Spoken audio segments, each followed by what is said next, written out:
John Tran of the Fairfax County Circuit Court of the 19th Circuit. Judge Tran. Good morning, Senator Edwards. Welcome. And how long have you been on the Circuit Court in Fairfax, and why do you want to continue? 8 years, and it has turned out to be even more fulfilling than I thought when I first applied for the job. It is a job that allows me to make a difference in our community for each case that comes before me. It has been a privilege and an honor to be a circuit court judge, especially in Fairfax County. Good. Any comments from, questions from the other members of the Mr. Chairman? Yes. Mr. Chairman? Yes. Delegate Sullivan. Delegate Sullivan. Thank you, Mr. Chair. Mr. Chair and members of the committee, Judge Tran and I came in together, both newbie lawyers down in Alexandria. So I've known him his entire career, and it was a real thrill for me, and I'm certain for him when he ascended to the bench. He's done a great job, and we're proud of him. I did want to ask you, Judge Tran, your sense of the evaluation process, whether you find it useful. If so, how do you find it useful? How do you incorporate it into how you do your job? So if you could give us just a couple minutes on that. I find evaluation useful because it comes from those who appear before me, and usually the professionals. I have seen, and I try to pay attention to my scores. It has improved since my interim scores. They are sound scores, but there's always room for improvement. And so when I got the comments, especially, I paid attention to the criticism. The compliments are appreciated, but I believe that the criticism let us see what others may see during certain situations. So the evaluation process has been valuable to me. Thank you, Your Honor. Mr. Chairman, thank you. Yeah, Judge, Delegate Sullivan. Anybody else have any questions? Judge Tran. Mr. Chairman. I've had the opportunity to appear in front of Judge Tran, try cases to him, and when we interviewed him a couple of years, or I guess it was 8 years ago now, I think he told us that he's one of the few people that notices that coins have three sides, and I would say he is one of the more creative minds on the bench, and it's a pleasure to appear in front of him, and I'll be supporting his reappointment. Good. I noticed, Judge, you were born in Saigon in 1960. Yes, sir. When did you come to this country? I ended up being here. My father was a diplomat, so I came here in 70, but then I went back and forth. As you know, foreign service officers spend 2 years abroad and 2 years back home. I ended up being a refugee in here on April 30, 1975.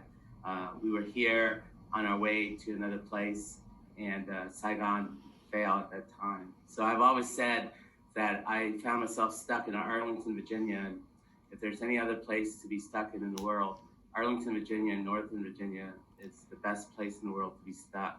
As you can see, once I ended up in Northern Virginia, I never left, even though I went to school in D.C. Oh. Well, I vividly remember that time period because I've been in the Marines and overseas as well.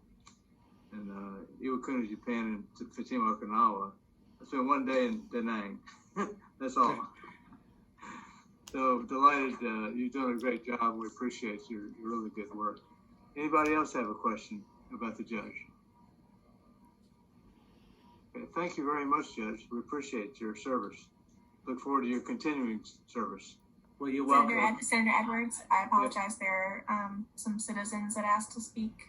Yeah, okay. We Janice Grenadier and Rose Winston, is that right? Okay, very briefly, Janice has spoken before. Let's start with Rose Winston. Is that all right? See here? Is Rose Winston? Can you hear me, please? Yes, go ahead, Rose Winston. I'll give you 2 minutes. Yes, Your Honor, thank you. I'm here to state my objection to Judge Tran being approved again by this committee. I'm a teacher and I've earned 2 masters and speak 5 languages. I went before Judge Tran in August of 2017 when my son in 10th grade was failing Algebra 2. He failed during that course year and he failed in summer school, which I never heard of as a teacher. I had all correct grounds to show that there was a material change in circumstance in my case and why I was going to court to seek critical academic support services for my son and to seek custody away from the father. It was refusing to pay for any tutoring. The father actually even blocked my son from getting correct and IEP academic support services from the school system due to his learning disabilities that the father was in denial and ashamed of. I appeared in front of Judge Tran's court in August 2017. The day before, I had suffered, I was having high heart palpitations and had to go to the emergency room. I sent a letter over to the court to several offices informing them that I requested the hearing be postponed for 2 weeks. And I also sent it to the opposing attorney, Robert Serval Sr. This was denied and ignored by me, and Judge Tran, behind my back, entered an order that took away and denied me my due process rights of being able to advocate my case. He basically entered an order that said that I was prohibited from filing any new motions in my ongoing law case to seek critical support services for my son by the court, and that any motions that I would try to file on the Friday docket 1 or 2 weeks in advance was blocked by the court, and that it had to go to Chief Judge White for approval first before I was denied this. My rights as a citizen are protected under the 14th and 5th Amendment. My Winston family has been in Virginia since 1666. One of my ancestors is Patrick Henry. My Winston family has produced 4 judges in the state of Virginia and 5 delegates to the Virginia Colonial Williamsburg Assembly. I know my rights as a citizen, and my Winston family has taught me to stand up for my rights when they are being denied and taken away by this court. This resulted in the former opposing attorney, Robert Serval Sr., being able to file 4 motions on the docket 4 Fridays in a row in the month of September and October. This resulted in me, no sir, please hear me out. Please hear me out. This is critical and you will hear me out. You will not interrupt me. This resulted in me not being able to put any motions on the docket. It tied my hands behind my back, and this not only happened to me, this happened to Dr. Erica Winslow from the Center for the Rights and Protection of Children that I'm also affiliated with. This also happened, she's a medical doctor, sir, and it also happened to my girlfriend who's an attorney, Farah Kaki. So yes, I do object to my rights being denied by this court, by Judge Tran, and I find his behavior very unethical. Okay. I think the citizens of the state of Virginia, and you will hear me out, Senator Edwards, the citizens of the state of Virginia should be allowed to vote for our judges in the court, and when we think they're unethical, we should be able to vote them out of court. These should not be decided by secret, selective, elite committees in the state of Virginia.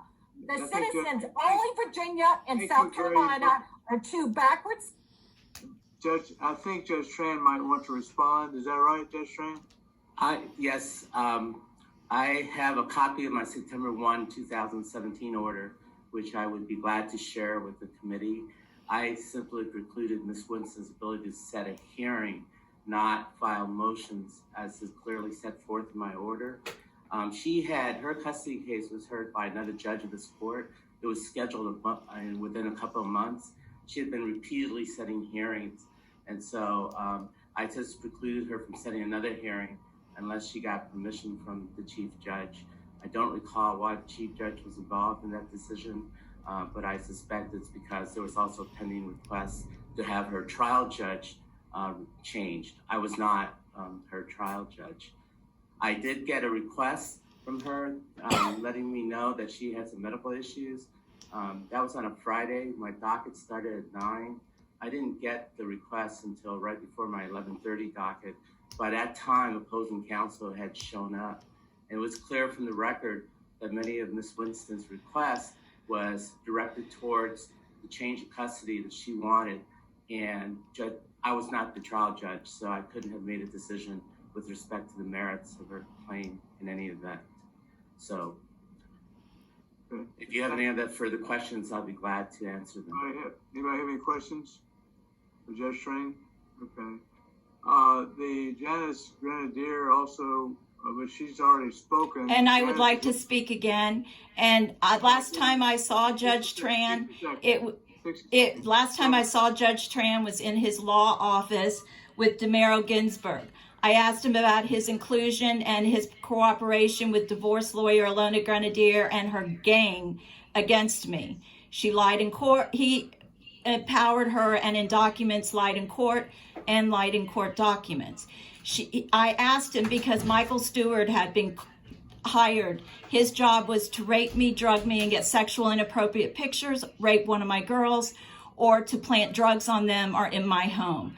My question to him at that time was, what are you guys thinking? And how would you think, what would you do if someone did that to your daughter? And my question to him today is, as a judge, he has a responsibility of ethical behavior. He knows of what Ilona Grenadier has done, and he has covered it up. He personally threw documents that were illegal. You've already sent a fairly extensive email. It doesn't matter what's in the email. The public has the right to hear this. Judge Tran. Mr. Chairman. Yeah, Senator Obenchain. Just very briefly, about a year ago, I was spending a delightful week with Judge Tran in Fairfax County Circuit Court. And as those of you who practice in Fairfax, Sarvell and I have commiserated on this issue a number of times. It's not always the easiest place for out-of-town lawyers to come, but I just want to say that I found Judge Tran to be one of the most courteous, deliberate, thoughtful, and patient judges I've appeared for before in a long time. Certainly appreciate that, and I think Fairfax County Circuit Court is lucky to have him. Good. Thank you very much. Anybody else? Senator Obenchain, you're welcome in Fairfax anytime. Hey, I got that special little card that lets me bypass the airport-style security, so it's a lot easier these days than it used to be. That's real prestige. How many circuit judges do you have in Fairfax now? We have 15. And how many more do you need? We are happy to take as much as the General Assembly is willing to give us. We're having a large backlog that's waiting for COVID to lift.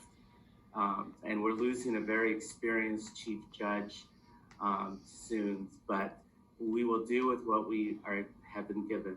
And we thank the General Assembly for the support of the court. Thank you very much. Okay, thank you, Judge. So we move on now to Judge Manuel Capsalis. Is that right?